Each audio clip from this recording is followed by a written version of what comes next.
Hello again, everyone. So far, we've gotten through quite a bit with the basics of Angular. We've created components and we've linked our project with these components.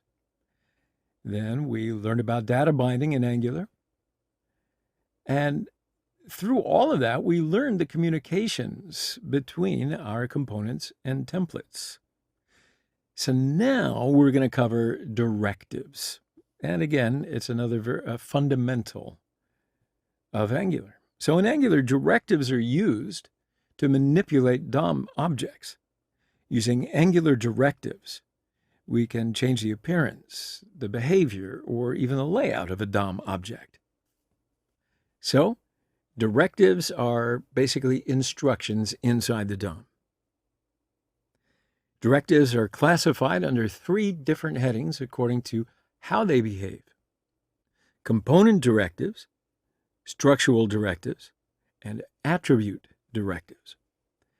In fact, we've already used directives without you knowing it, because we've been using component directives. So Angular components are specialized directives. We could also say that directives are the ones with templates. Component directives form the main class, so it directs how the component should be started and processed during runtime and how it should be used. Structural directives are used to manipulate and change the structure of the DOM object, and they will start with the asterisk sign. For example, asterisk ng if directive, asterisk ng switch directive, and asterisk ng for directive, right?